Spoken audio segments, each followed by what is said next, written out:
Reels ପାଇଁ କରିଥିଲେ racing ଆଉ ରେସିଂ କରି ବନ୍ଧା ହେଲେ ସେଇ କିଲୋ ଥାର ମାଲିକ ସୋମନାଥ ବେହେରା। ଆପଣଙ୍କୁ ଦେଖାଉଛି କ୍ୟାମେରା ସାମ୍ନାରେ ମୁହଁ ଲୁଚାଉଥିବା ଏ ବ୍ୟକ୍ତି ଜଣକ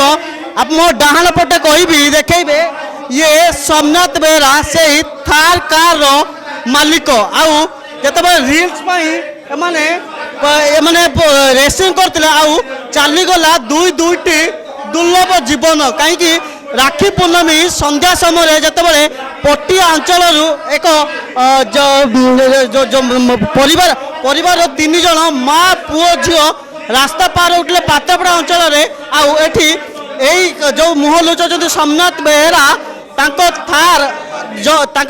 एक स्कॉर्पियो जगे रेसिंग होता माने रील्स करते रील्स जितेबाला रेसिंग होता चढ़ी जाइतिला एक से परिवार लोक घटनास्थल में 7 वर्षर झील घटनास्थल मृत्युवरण करथिला एबे गोटे दिन पर ता माँ चली जाइतिला। किंतु बड़ कथा होची जो रेसिंग ना रे एमाने रील्स निशा रे रेसिंग करछन्ती ताकू नै एबो विडंबनार कथा आछि कहीं ना जितेबाला एमाने रेसिंग करछन्ती आंको सामना रे दामी दामी गाड़ी चलाउछन्ती आंको सामना रे जीवन पूरा तुच्छ लगुच पूरा चपई नहीं पलि जाती जीवन नवा पचना एमानक खंडगिरी थाना पुलिस बांधी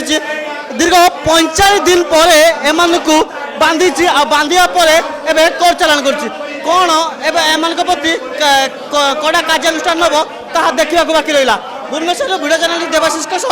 हरे कृष्णगिरी प्रतिदिन टीवी।